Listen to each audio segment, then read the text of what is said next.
Olá! No vídeo de hoje veremos como filtrar dados dentro dos gráficos. Vale mencionar que nesse vídeo trataremos de gráficos dinâmicos. Em outro vídeo falaremos de como filtrar dados usando parâmetros. Aqui temos uma imagem de um conjunto de dados, no lado esquerdo, e um gráfico no lado direito.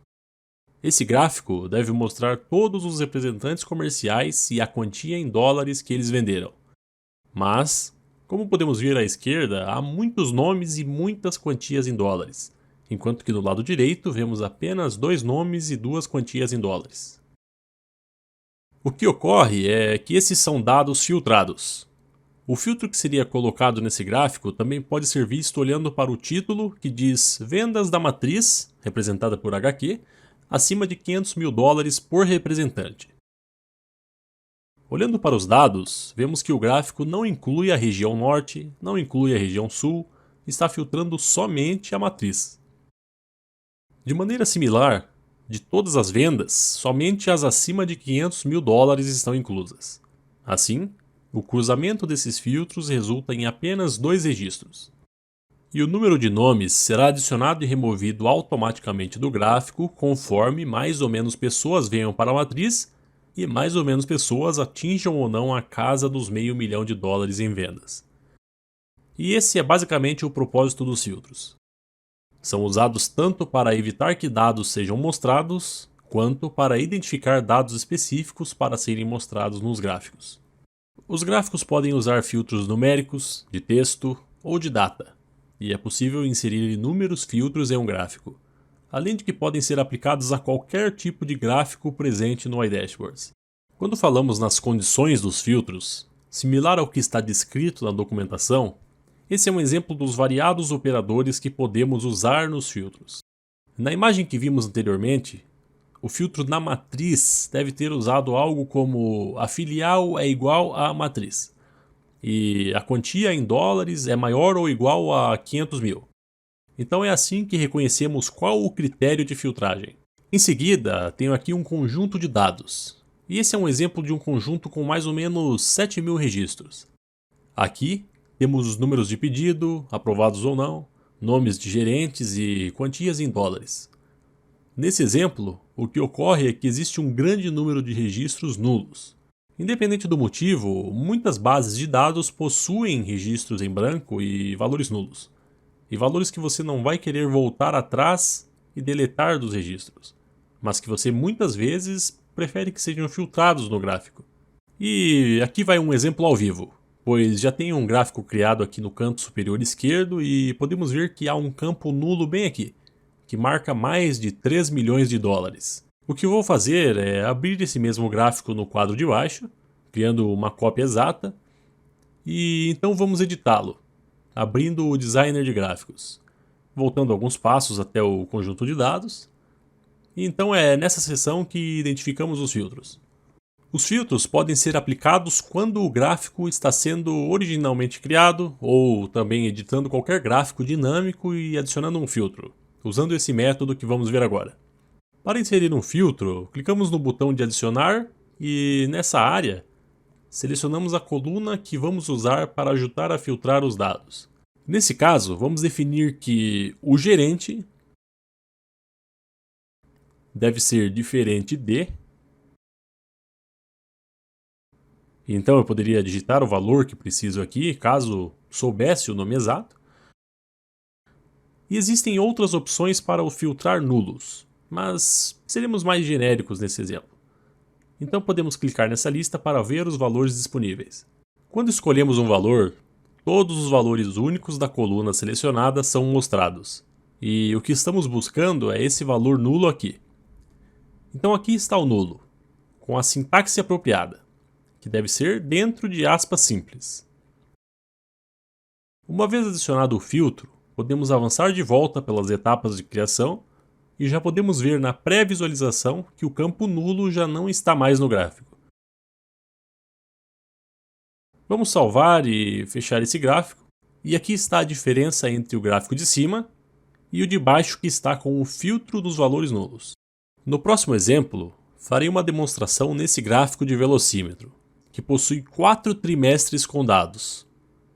Então abrirei uma cópia desse gráfico do quadro de baixo, abrirei o gráfico dando 2 cliques, e esse é o designer de gráficos, e aqui vemos os 4 trimestres.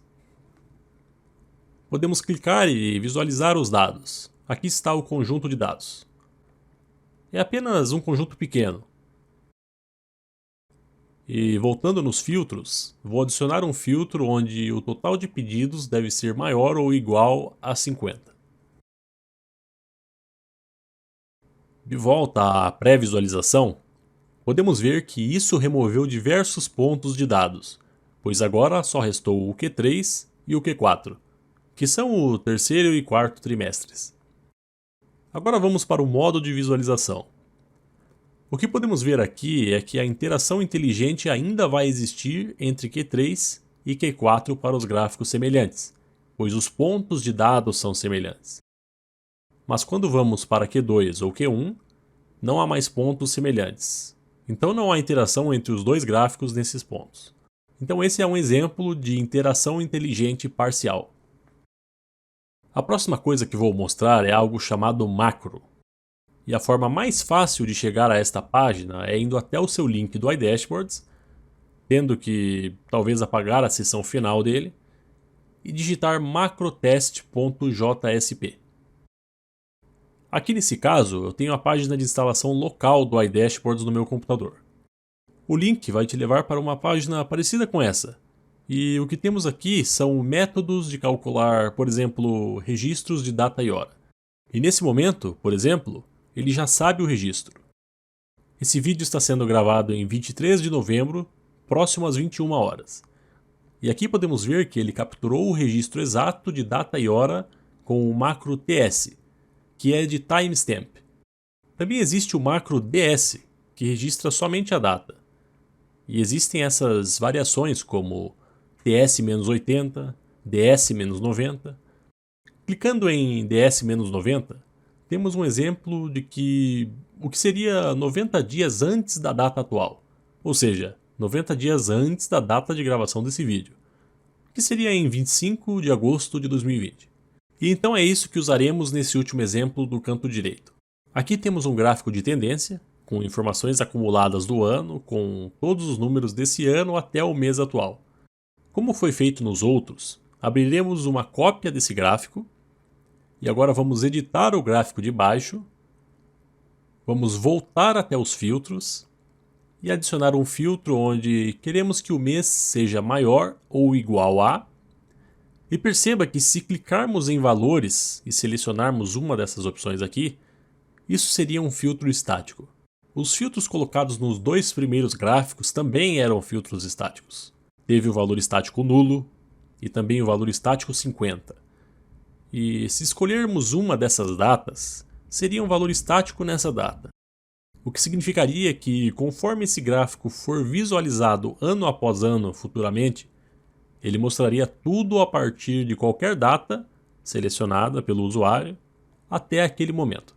Mas o objetivo desse exemplo é mostrar uma linha de tendência de 90 dias. Então a opção nesse caso é utilizar macros, pois eles são dinâmicos, não estáticos. E a opção que usaremos é o macro DS-90. Avançando, já podemos ver que os dados do gráfico já foram filtrados. Será um gráfico contínuo de 90 dias. Conforme avançarmos para dezembro, o mês de setembro será removido do gráfico. E conforme formos avançando para o próximo mês, será sempre mantido um gráfico de 90 dias consecutivos. O que também é importante mencionar é que, conforme adicionamos filtros aos gráficos, às vezes é importante incluir o que foi feito com os filtros nos títulos dos gráficos. Por exemplo, se as pessoas olham para esse gráfico de velocímetro e veem o terceiro e quarto trimestre, Q3 e Q4, elas podem se perguntar onde estão os dois primeiros trimestres. Nesse exemplo, seria importante mencionar no título, ou em uma nota no gráfico, que está sendo filtrado somente os trimestres onde houve mais que 50 pedidos. Para o gráfico de tendência de datas, seria importante mencionar que filtra apenas os últimos 90 dias. E no gráfico de vendas por representante, bom, fica a critério de cada um se é ou não importante esclarecer se foram aplicados filtros. Bom, então esse foi o vídeo de como utilizar filtros em gráficos dentro do iDashboards. Obrigado e até a próxima!